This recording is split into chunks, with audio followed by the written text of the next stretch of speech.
Bonjour et bienvenue à toutes et à tous dans cette nouvelle vidéo avec les petites boules derrière. Oui, c'est la vidéo, la dernière vidéo avant Noël, évidemment. On parlera peut-être de Noël un petit peu plus tard. En attendant, je vous remercie tous, toutes de l'accueil que vous avez fait à mes dernières vidéos, mes derniers partages. Beaucoup de commentaires intéressants. Je vous en remercie. Des pouces, des partages, de nouvelles inscriptions. Bienvenue donc aux nouveaux inscrits et merci à ceux qui me font des dons. C'est très apprécié. De quoi je vais parler? Ça va être un petit peu comme d'habitude, divers et machin. Pourquoi je... Oui, un petit peu pourquoi je parle un peu de ces actualités parce que c'est pas juste qu'on est en période de soi-disant révélation. Oui, on est en période de révélation, mais c'est surtout qu'on est dans une espèce d'attente, il faut le reconnaître, hein, de ce qui va se passer dans un mois maintenant, un peu plus de 4 semaines, à peine plus de 4 semaines. Donc, oui, il y a cette attente, oui, il y a cette observation de ce qui est en train de se passer. Ceci ne retire rien au fait que, oui, il se passe des choses au niveau de ce qu'on pourrait appeler bêtement, je dis bêtement, la spiritualité, mais bon, de ce qui peut se passer pour nous au niveau conscience, disons. Donc, ça ne retire rien à ça. Ceci dit, la conscience, c'est aussi d'être conscient, conscient de ce qui se passe sur cette planète parce que c'est là qu'on a décidé de s'incarner, c'est dans notre corps qu'on a décidé de s'incarner, je le rappelle, je le rappelle et je le rappelle. On a, dire un petit mot là-dessus, on a dévié beaucoup de choses avec le New Age vers, si on regarde les chakras, vers les chakras dits supérieurs. C'était juste flyé comme ça sans ancrage, effectivement, des chakras dits inférieurs. Donc, il n'y a ni inférieur ni supérieur. Allongez-vous sur le dos, ça va aller mieux. Il n'y a rien qui est en bas, il n'y a rien qui est en haut. Donc, excusez-moi, c'est l'image qui vient de m'arriver. Mais donc, il y a eu cette scission. On est en train, effectivement, beaucoup de personnes sont en train de revenir là-dessus en disant il faut absolument s'ancrer. C'est dans le corps physique qu'on fait notre expérience. C'est là qu'on a décidé de vivre ce qu'il y a à vivre et non pas de fuir dans des soi-disant états, machin truc. Soi-disant supérieurs, hein, parce que c'est toujours la même chose quand on hiérarchise, quand on dichotomise comme ça, supérieur, inférieur, on est dans la division, donc on n'est nulle part en fait. Donc, c'est de se réancrer.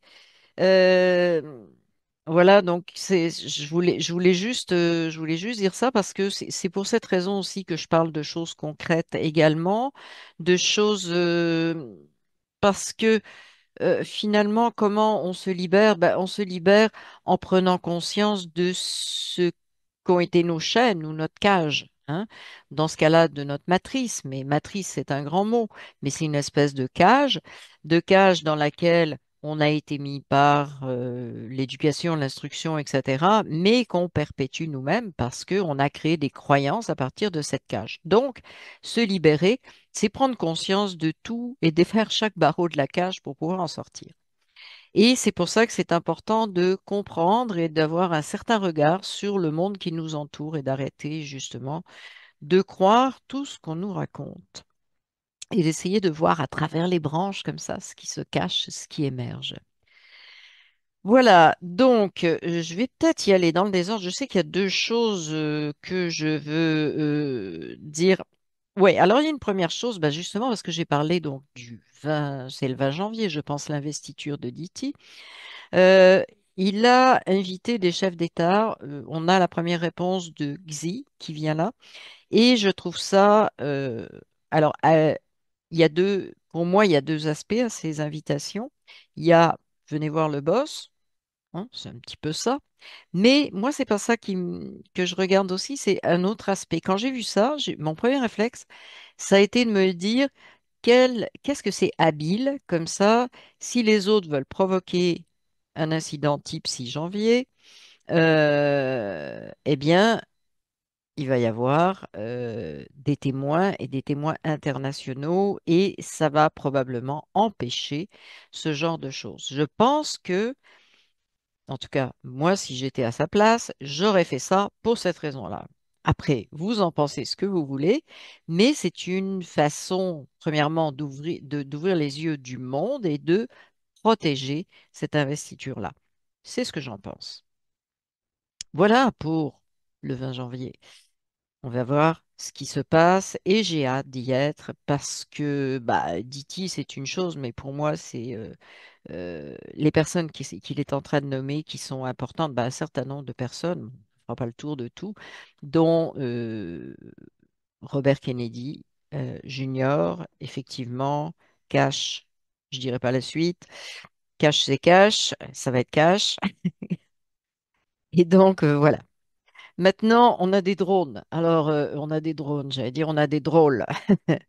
Alors, je vous signale que Bidon a dit qu'il n'y avait pas à s'inquiéter sur les drones. Donc, je pense qu'il sort des vérités, puis des... Voilà, je pense qu'il est piloté, etc.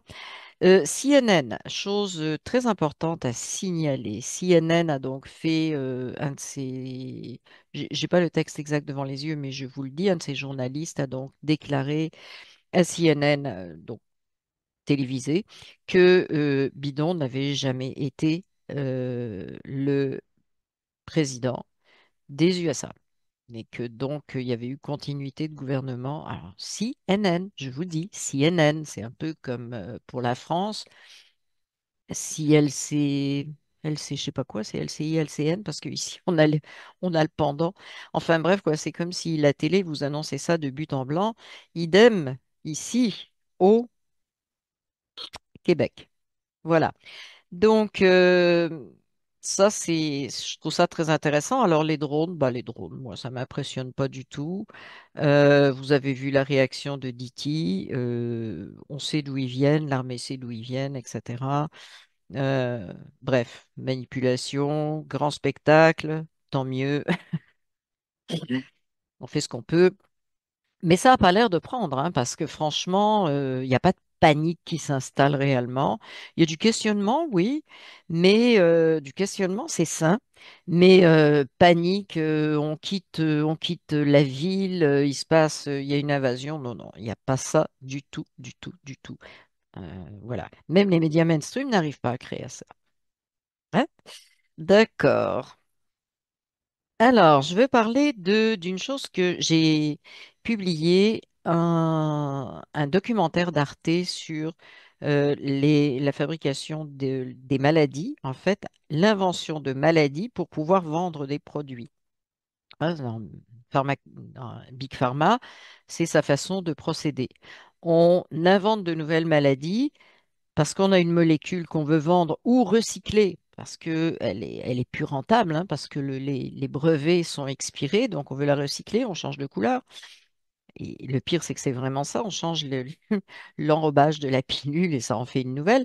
Et on invente une nouvelle maladie voilà, pour que ça colle là-dessus. Donc, c'est très bien fait, c'est ce dont j'ai parlé à plusieurs reprises, comment on monte les taux de cholestérol artificiellement pour augmenter le panel de personnes susceptibles de prendre des pilules. Même chose pour le cholestérol, pour le diabète, pour tout ce que vous voulez. Les chiffres sont manipulés et je vous l'ai déjà dit, je le rappelle, j'ai fait mes études il y a quelque temps, quelques dizaines d'années. Et j'ai vu donc le taux de cholestérol partir de 3 grammes pour aller ensuite à 2,6 et pour être maintenant à 2 grammes. Donc voilà. Et bon, ben voilà quoi, on n'est pas en meilleure santé, il n'y a pas moins de crise cardiaque, c'est ce que dit tout le monde, tous ceux qui sont un petit peu conscients. Donc je vous remets le lien en dessous. C'est un documentaire donc de Arte qui est très très très bien fait avec vraiment un beau panel au niveau ça dure une cinquantaine de minutes, donc c'est pas très très long, c'est extrêmement instructif et c'est sur YouTube. Donc ça va être très très simple pour vous de l'écouter. Moi, je pense que c'est une chose qu'il faut vraiment avoir.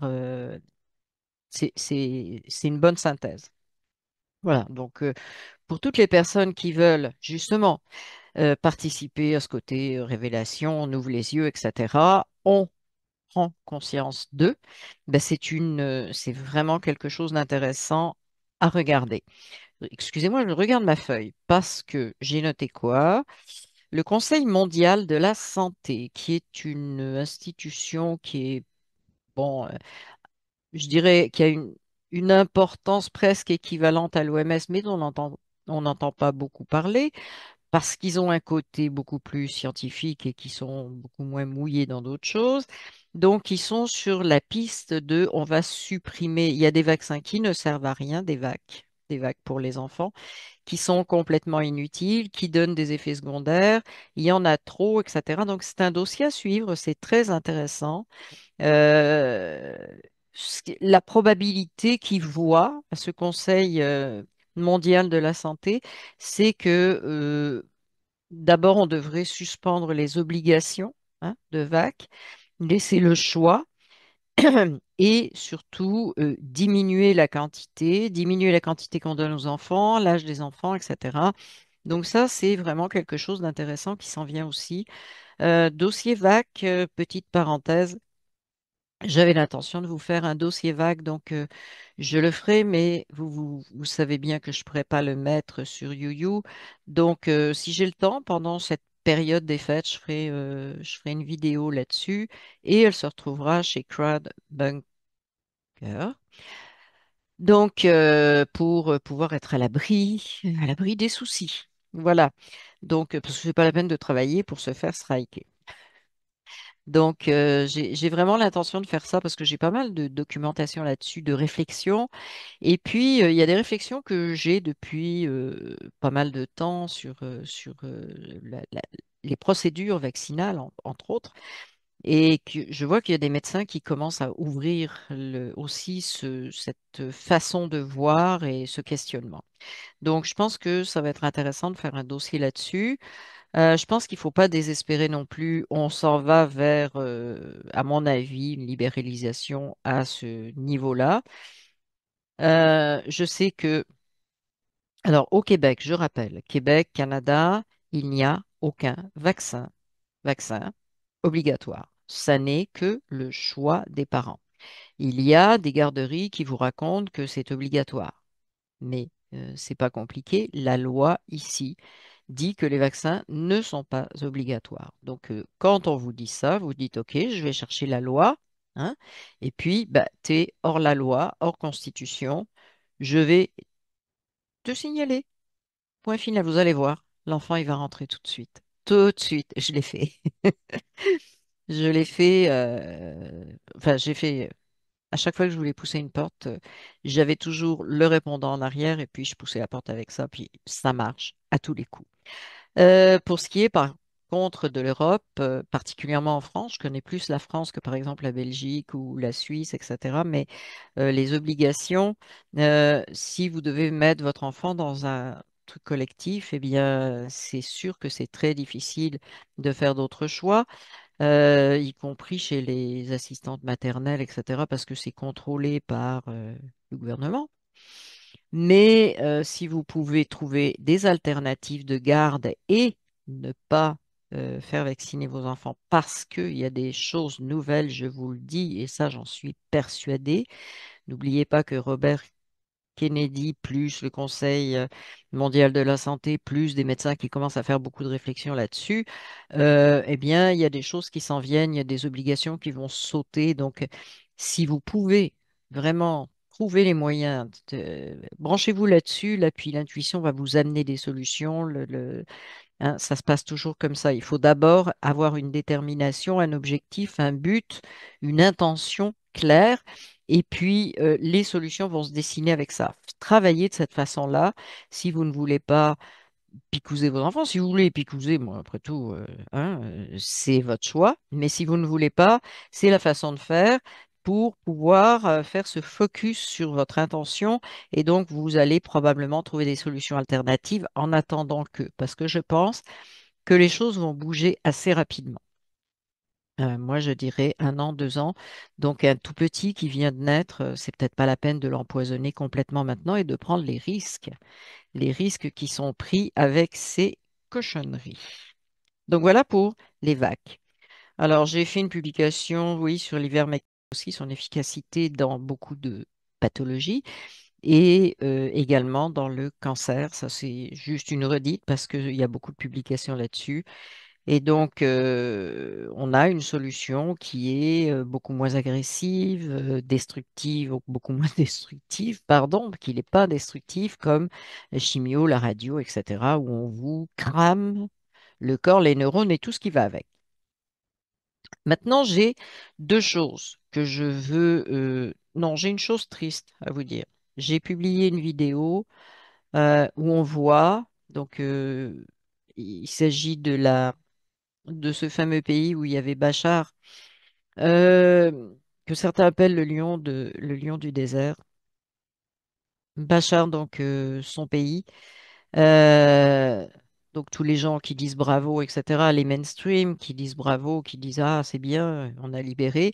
On sait que c'est des djihadistes qui ont pris la place au gouvernement. Donc qui dit djihadiste dit vieille loi. Et les femmes ne sont pas, voilà, ne sont pas épargnées. Et donc, j'ai vu une vidéo, c'est excessivement triste, où des femmes sont vendues aux enchères, aux valeureux guerriers djihadistes. Bah, même pas vendues aux enchères, c'est choisissez, prenez celle que vous voulez, et elles sont enchaînées avec des chaînes au cou, évidemment habillées hein, pour qu'on les voilée avec la grande robe noire. Pour les gens qui disent bravo, bravo, Bachar est parti, réfléchissez encore une fois, réfléchissez. Ce qui se passe dans ce pays, c'est une horreur, c'est une descente aux enfers. Essayons de faire autre chose que de croire les mainstream. Alors maintenant, je veux parler de deux choses que j'ai entendues de la part. Alors, premièrement, d'une psychologue qui parlait de natalité. Et quand je veux parler de ça, c'est comment je veux dire, c'est la revue des cons, excusez-moi, mais c'est à peu près ça. Comment des gens peuvent parler dans les médias officiels de choses et de détourner complètement. Alors, une psychologue, je me souviens plus de son nom et franchement là, j'ai vraiment pas envie de m'en souvenir. Je pourrais le chercher, je pourrais vous le mettre en dessous, je vais peut-être vous le mettre en dessous de la vidéo pour que vous la repériez parce que Madame écrit des livres et fait beaucoup d'interventions dans les médias. Hein, c'est pas un médecin de plateau, c'est une psychologue de plateau. Voilà. Et donc, elle parlait de natalité, de dénatalité. Et alors, évidemment, il y a une dénatalité terrible, surtout depuis 2 ans. Mais ça, c'est parce que les gens devraient faire une thérapie pour se réapproprier leur désir d'enfant. Ah, elle est psychologue, il faut aller faire une thérapie. Ah, j'avais les bras qui me tombaient parce qu'on sait ce qui s'est passé il y a 2 ans avec cette pique-pique. On sait qu'il y a des problèmes de fertilité dus à ça, il y a des problèmes de cycle menstruel, etc. Donc ça touche vraiment le système reproducteur, au moins féminin, mais je pense masculin aussi. Et cette andouille, excusez-moi, j'ai évité un mot plus grossier. Cet imbécile vient nous raconter que il faut une psychothérapie pour se réapproprier. Je pense que voilà. Donc elle cite son exemple que si elle n'avait pas fait une psychothérapie elle-même, elle serait pas mère de famille. Mais vous voyez comme les médias nous passent des trucs, la dénatalité, c'est dû aux pauvres femmes qui ne font pas de psychothérapie, en plus d'avoir plein de choses à s'occuper. C'est lamentable, lamentable quand on sait ce qui se passe et quand on sait quelles peuvent être les causes? La pique-pique, effectivement, et puis pour certains, bah, un questionnement sur ce qui se passe dans cette société. C'est lamentable de voir que ces gens-là passent dans les médias officiels, les mainstream, et que, bah, qui racontent des conneries, des trucs qui vont essayer encore de culpabiliser les gens, culpabiliser les femmes en leur disant que bon, c'est quelque chose qui se passe dans leur tête, alors que pour beaucoup, il y a un vrai problème dû à ce qu'elles ont reçu. Pour d'autres, c'est un questionnement, mais un questionnement, c'est pas forcément t'es pas bien dans ta tête, hein. Je pense que les gens qui sont pas bien, qui racontent ces trucs-là, sont bien moins bien dans leur tête que ceux qui se questionnent. Bref, et j'ai entendu aussi alors un truc absolument monstrueux. Je pense que c'est un article qui est écrit là-dessus. C'est une biologiste donc qui dit que si on a des problèmes d'identité de genre, alors écoutez bien, c'est tordu, hein, c'est dû au perturbateurs endocriniens. Alors, je ne nie pas le fait qu'il y ait des perturbateurs endocriniens, je trouve ça épouvantable, tout ce qu'on a, mais mettre ce problème d'identité de genre, c'est-à-dire, vous savez quand ça a commencé? Ça a commencé après Coco, bon, Coco, donc pandémie, après crise climat machin, après, bon, enfin bref, quoi, on déroule, après le woke quelque chose, le woke, ok, hein, quelque chose, donc avec toutes ces dérives d'éducation à la l'intimité, on va dire ça comme ça, pour pas prononcer un mot qui me fasse bousiller ma vidéo, très jeune, en très bas âge. Donc, et tout d'un coup, il y a eu ça. Donc ça date de quoi? Un an, 2 ans, 2 ans et demi maximum. Mais elle met ça sur le dos des perturbateurs endocriniens. Et je trouve ça épouvantable parce que, encore une fois, on évite, même chose qu'avec cette psychologue, on évite de voir vraiment ce qui se passe dans la société actuellement, comment on est manipulé. Et on a des gens comme ça qui, innocemment, ou parce qu'ils sont scientifiques, bon, ils sont interrogés. Bon, c'est des trucs de plateau, c'est des scientifiques de plateau, hein, comme des psychologues de plateau, des médecins de plateau. Mais ils vont justifier ça par des choses qui ont l'air scientifiques. Donc, c'est pour piéger, hein, c'est pour piéger le bon peuple. Non pas que je nie le fait qu'il y a, je le répète, des perturbateurs endocriniens, parce que c'est vraiment mélangé tout ensemble. Il y en a, oui, mais ce phénomène d'identité de genre, et c'est une chose qui est très nouvelle depuis, je dirais, à peu près 2 ans, et les perturbateurs endocriniens sont là depuis bien plus longtemps. Donc, arrêtons de... Enfin, c'est pas arrêtons, mais il faut vraiment faire attention à ces gens-là et aux médias mainstream qui nous ramènent des gens qui vont faire des distorsions de la réalité, de ce qu'on perçoit, ce qui fait en fait que certaines personnes qui se posaient des questions là-dessus, parce que c'est bien, ils ont l'air de répondre à ce problème d'identité de genre. Donc, ils vont toucher des gens qui sont en train de se dire, attends, il se passe quelque chose, en leur donnant une explication qui est complètement démente, avec des gens qui sont soi-disant des scientifiques, des gens qui ont étudié, des savants, hein, comme ils disent. Euh, on leur donne cette explication-là, donc on les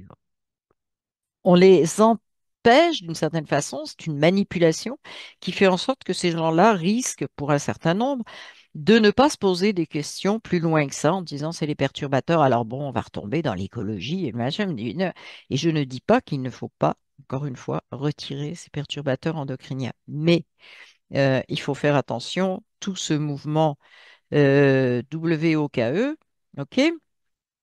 Je pense qu'il y a un E au bout. Bref, il me semble. Mais tout ce mouvement-là, en fait, c'est bien autre chose que les perturbateurs endocriniens. C'est une perturbation psychosociale.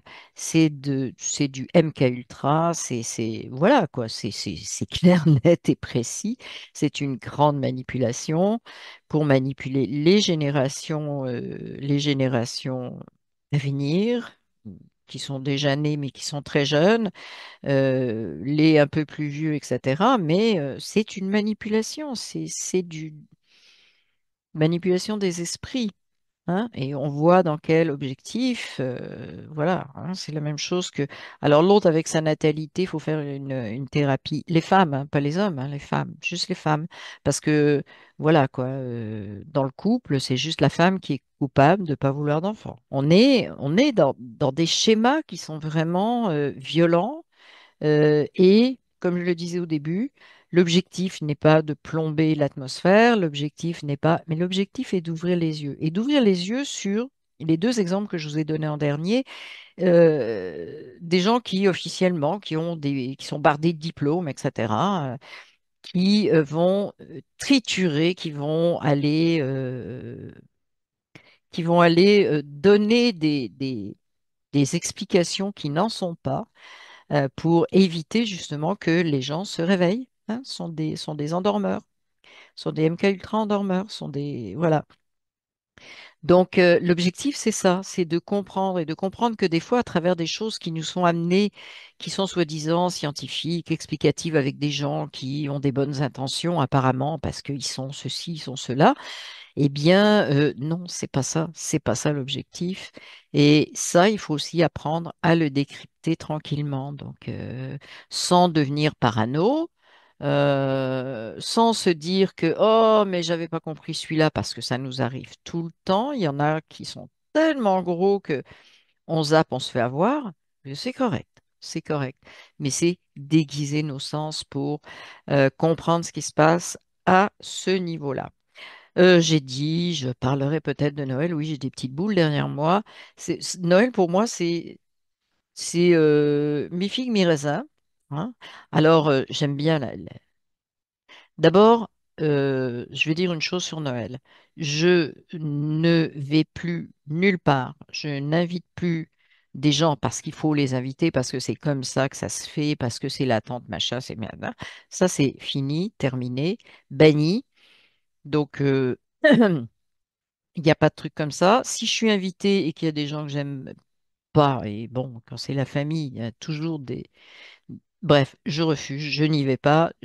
On a notre système à nous, euh, avec mes fils, mon conjoint, et donc on a notre façon de fêter. On fête, oui.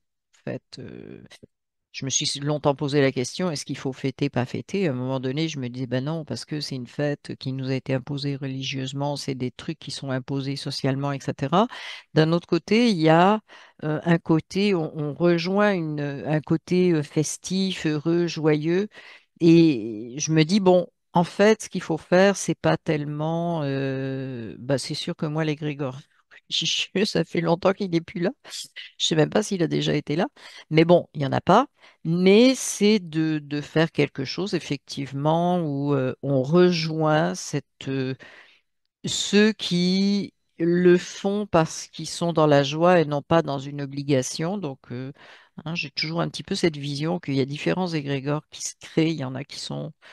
Alors, donc, il faut choisir son égrégore. Donc, moi, pour choisir mon égrégore, j'ai éliminé plein de gens. Voilà. Et j'ai et on a voilà, on fait les choses à notre manière. On est content comme ça, joyeux comme ça. C'est une belle attente, c'est une belle promesse d'une période agréable où les choses sont plus détendues, etc. Donc voilà. Mais non, je fais plus de compromis par contre. Voilà, c'est tout. Parce que je me questionnais en me disant, mais il faut plus faire ça, etc. Alors, je pars pas non plus dans le hyper festif, etc. Juste ce qui nous plaît à nous, les membres très proches de ma famille, hein, c'est-à-dire ma petite famille à moi, en fait, notre famille à nous. Et ce qui nous plaît, ce qui fait que pour nous c'est festif, pour nous c'est agréable, pour nous c'est joyeux. Parce que c'est ça que que je veux qu'on crée depuis toujours, qu'on crée cette espèce de joie, de bonheur, d'avoir quelque chose qui se passe. Ça peut être à d'autres moments aussi, hein, ça n'exclut pas les autres moments. Mais comme un certain nombre de personnes, je me suis posé la question, qu'est-ce que je fais de cette espèce de grand machin? Alors j'ai arrêté de dire c'est commercial, c'est religieux, c'est ci, c'est ça et juste me concentrer sur qu'est-ce qu'on peut faire, nous, pour vivre ça avec bonheur et rejoindre ceux qui le vivent avec bonheur pour créer donc cette bulle de bonheur sur cette planète. Voilà. Alors je vous souhaite, je vous invite, elle existe, la bulle. Je vous invite à rejoindre tous ceux qui veulent être dans cette bulle de bonheur. Je pense qu'on est nombreux. Et puis, je vous dis à la prochaine vidéo qui sera bien sûr après Noël. Avant le 1er janvier, je n'ai pas de certitude. Mon fils est en vacances donc pour 2 semaines, donc je ne sais pas trop ce que, ce que je vais faire pendant cette période-là. Sinon, je ferai une vidéo juste après le 1er janvier. Je vous souhaite beaucoup de bonheur, de joie et je vous dis donc à la prochaine vidéo. À très bientôt. Merci.